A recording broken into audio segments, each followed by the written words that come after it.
Bonjour à tous et bienvenue dans ce nouveau numéro de Webcato, le magazine de l'église comme elle va sur la toile, semaine du 2 au 8 novembre 2014. Le portail web de la Conférence des évêques catholiques de la Côte d'Ivoire a repris ce 4 novembre une publication de Radio Vatican. Le pape condamne rivalité et vanité au sein de l'église. La rivalité et la vanité sont deux tares qui affaiblissent l'église. Il faut donc agir avec esprit d'humilité et de concorde sans chercher son propre intérêt. C'est ce qu'affirme le pape François dans son homélie matinale lundi lors de la messe dans la chapelle de la maison Sainte-Marthe au Vatican. Les évêques européens débattent sur la présence de l'Église sur Internet. Radio Vaticana.va rapporte ce 6 novembre que pendant 3 jours à Athènes, une quarantaine d'évêques et d'experts de la communication sociale des conférences épiscopales de l'Europe se sont penchés sur le thème « La communication comme rencontre pour être à la fois authentique et concret, éduquer à l'utilisation correcte de la technologie et parvenir à un équilibre en ce qui concerne la présence de l'Église dans ce milieu numérique ». Voilà les deux sujets qui, plus que d'autres, ont attiré l'attention des participants.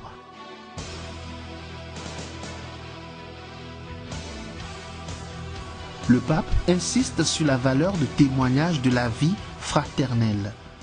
Je vous en supplie, qu'il n'y ait pas d'entre vous de terrorisme, de bavardage, éliminez-le. Qu'il y ait entre vous de la fraternité et si tu as quelques griffes envers ton frère, tu lui dis en face au risque que cela puisse en venir aux mains, mais c'est toujours mieux que le terrorisme des bavardages. C'est Radio Vatican qui revient sur ces propos du pape ce 7 novembre lors de l'audience à la conférence italienne des supérieurs majeurs réunis pour leur 54e assemblée. Le pape a insisté sur la vraie prophétie qui n'est jamais idéologique et sur la valeur des témoignages de la vie fraternelle dans le contexte actuel.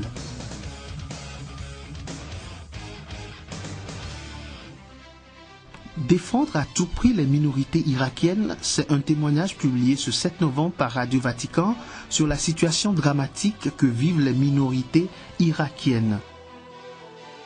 Pascal Warda, présidente de l'ONG irakienne Hammurabi des droits de l'homme, lance un véritable appel au secours en faveur de ces minorités.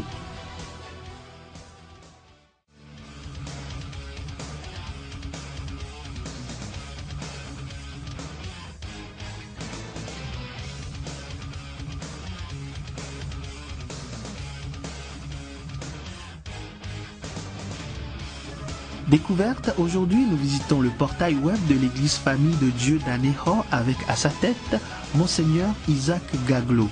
L'image de la magnifique cathédrale du diocèse d'Aného ne reste pas inaperçue sur la bannière du site. La colonne centrale présente l'actualité socio-culturelle et religieuse du diocèse. Le menu principal vous propose des pages très intéressantes comme celui du sanctuaire marial de Togoville.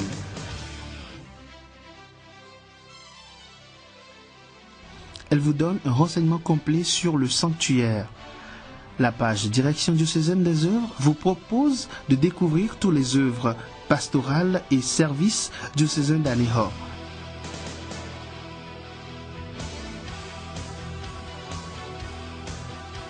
Enfin, sur le menu principal, la page Église du Togo vous rapporte exclusivement tous les grands événements de l'Église Famille de Dieu au Togo.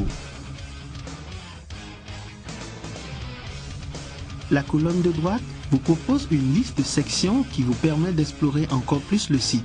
Par exemple, la section diocèse, vous pourriez y découvrir une brève historique du diocèse d'Aného avec tous les évêques depuis son érection jusqu'à nos jours. La section ordinaria vous renseigne sur la curie épiscopale et la composition de la curie diocésaine d'Aného. La colonne de gauche comprend également des sections comme la section information, la section le dimanche avec la méditation des textes liturgiques et bien d'autres encore.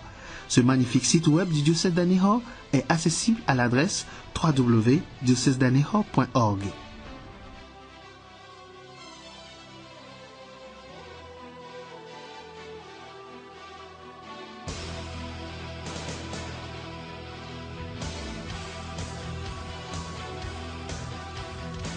Notre rubrique culture s'intéresse à ce mot informatique, arrobase.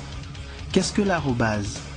L'arrobase est un caractère utilisé dans les adresses mail et qui porte la forme de A entouré.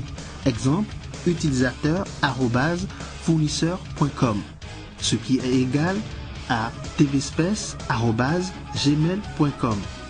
L'arrobase signifie chez, en anglais at. Utilisateur de chez fournisseur.com, ce qui nous donne en exemple tvspace chez gmail.com. Il n'y a pas d'arrobase dans une adresse de site web, seulement dans les mails encore appelés courrier électronique. Le signe arrobase, avec sa signification moderne, remonte à l'écriture marchande de la Renaissance. Outre ses valeurs comme abréviation, il sert couramment à écrire la préposition à dès avant 1500 en Espagne, puis en Italie et enfin d'autres pays d'Europe. Ce symbole fut utilisé en anglais comme abréviation de la préposition équivalente at pour indiquer le prix unitaire des marchandises. En 1883, il fut intégré sur les machines à écrire américaines puis transporté sur les claviers d'ordinateur.